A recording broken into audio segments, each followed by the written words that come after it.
Portugal, o tempo e o espaço onde a Europa encontra e se envolve com o Atlântico. Nesta vasta e excepcional costa, neste lugar feito de horizonte e mar, há muito que se destaca um território: Matosinhos, a janela do norte de Portugal, voltada para o mundo. Debruçada de um modo muito singular sobre o oceano, a cidade sempre estabeleceu uma forte relação com o resto do mundo. O seu mar, o seu rio, constituíram um porto de abrigo natural privilegiado, que aqui fez rumar e fixar navegadores e comerciantes romanos, e posteriormente produtores de sal, pescadores, construtores navais, mariantes e navegadoras. Matosinhos projetou-se de um modo definitivo como janela do norte de Portugal no final do século XIX, quando o seu estuário natural foi transformado na maior estrutura portuária artificial do país, o Porto de Leixões. O movimento das embarcações intensificou-se ainda mais e, além da porta de entrada e saída de mercadorias, Matosinhos transformou-se também numa janela, a primeira janela, à qual espreitam aqueles que chegam a Portugal.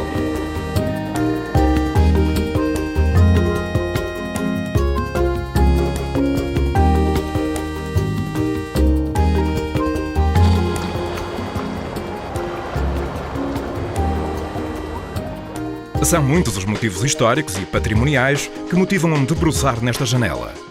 É o caso da Igreja de Matosinhos, que possui uma das mais belas talhas douradas barrocas do século XVIII, assim como o mais antigo Cristo crucificado em tamanho natural existente em Portugal. O Bom Jesus de Matosinhos, datado do século XIII e que está na base de uma das maiores festas e romarias do país. Entre muitos outros monumentos existentes no concelho, merecem também referência o Mosteiro de Lessa do Balio, uma das primeiras obras do gótico em Portugal, datada dos inícios do século XIV.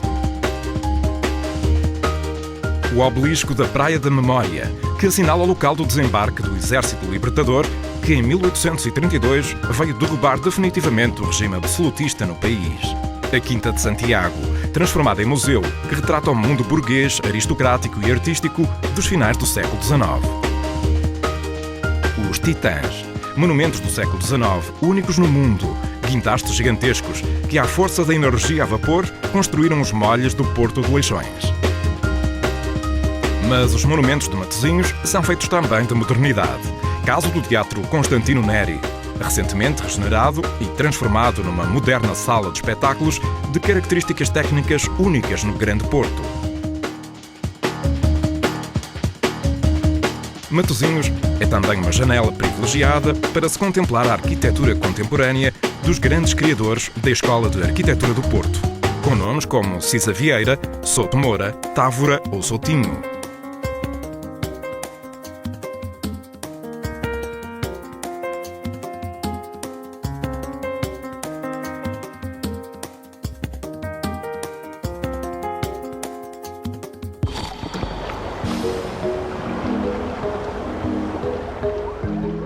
A relação física de Matosinhos com o mar está igualmente na origem de um longo e convidativo passeio pelo litoral que as pessoas da região se habituaram a percorrer.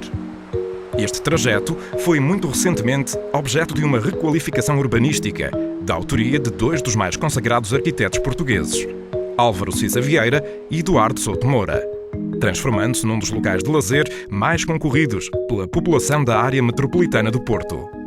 Além destas intervenções contemporâneas, de indiscutível qualidade, a orla costeira de Matosinhos tem sido também requalificada do ponto de vista da correta preservação das características naturais e ambientais, com destaque para a defesa das zonas dunaras. De resto, a natureza foi pródiga em disseminar ao longo desta costa belíssimas e atrativas praias, muitas das quais possuem o reconhecimento da excelência, através da atribuição da bandeira azul. Conjugando águas conhecidas pela abundância de iodo com areais purificados, as praias da costa de Matosinhos vêm sendo objeto, nestes últimos anos, de uma intensa revolução ao nível dos equipamentos, com destaque para os aparcamentos e para a qualificação de estruturas de apoio, como bares, sanitários e até bibliotecas de praia. Vários são os desportos e as práticas recreativas que aqui encontram condições excepcionais de desenvolvimento. É o caso da vela, que devido às características do Porto de Leixões e da Marina, pode ser praticada durante todo o ano. Em crescimento muito significativo está também a prática do mergulho subaquático. A surpreendente riqueza e diversidade do mundo marinho ao largo da cidade é reforçada por um conjunto de embarcações naufragadas. Igualmente histórico e praticado em especial na praia de Lessa da Palmeira desde os inícios do século XX, o surf atrai atualmente um número muito expressivo de amantes e praticantes desta modalidade.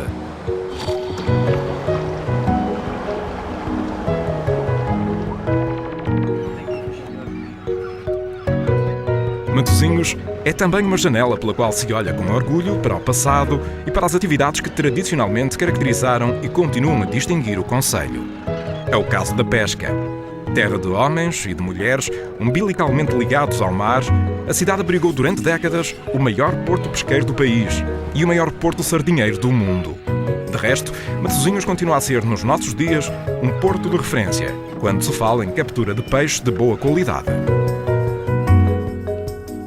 Tal reflete-se, como não podia deixar de ser, na gastronomia local e no facto da cidade ser apelidada como a Sala de Jantar do Porto. Um local onde se serve o mar à mesa, com qualidade, abundância e diversidade. Sintomaticamente, estudos recentes internacionais referem Matosinhos como um caso do estudo interessante, um cluster. Uma das maiores concentrações, à escala mundial, de restaurantes especializados num único segmento: peixe e mariscos. Uma sala de jantar e uma sala de estar. Caso de uma intensa animação das ruas, nomeadamente noturna, em boa parte ditada pelo ritmo da restauração. Mas também uma qualificada programação cultural, reconhecida em todo o país, com destaque para a música clássica, o jazz e grandes concertos de nomes de referência mundial.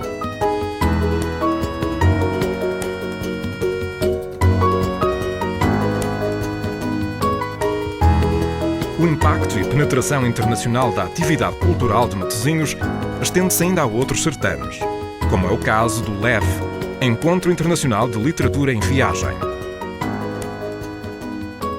As recriações históricas, como o desembarque do Exército Libertador, são também uma constante na programação cultural da cidade. Com destaque para a Feira Medieval, realizada no histórico mosteiro de Lessa de Balio, que retrata a passagem dos hospitalários no caminho de Santiago.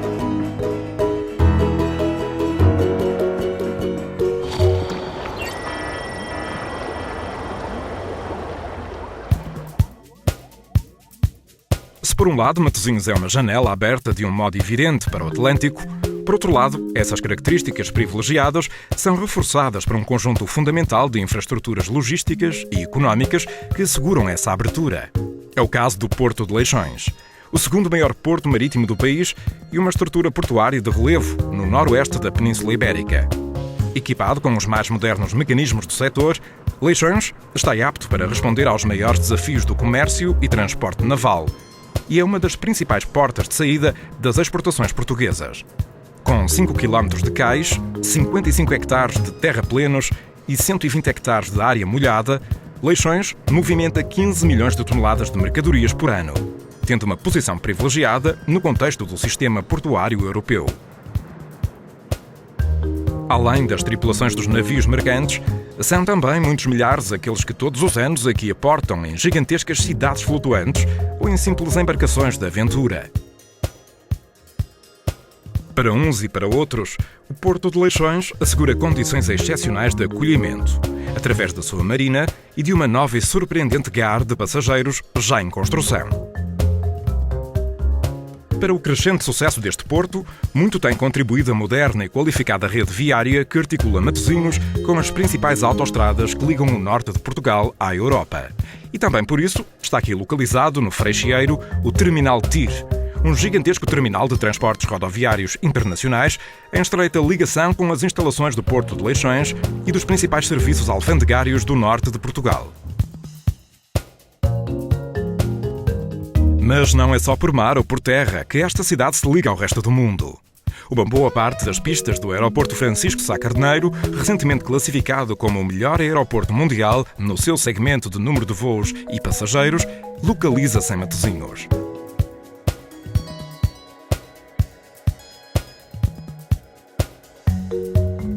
Premiado também internacionalmente, o Metropolitano do Porto permite de igual modo uma grande acessibilidade a Matosinhos e a fácil circulação no interior do concelho.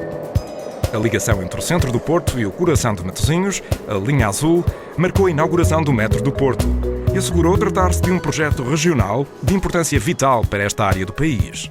Todas estas acessibilidades e movimentos permitem que Matosinhos seja também uma janela à qual apetece estar.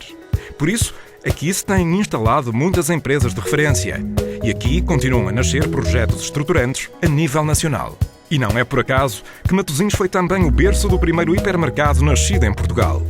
Do mesmo modo que não é fortuito que aqui se tenham estabelecido algumas das maiores superfícies comerciais existentes no país, de que são exemplo o Norte Shopping ou a IKEA.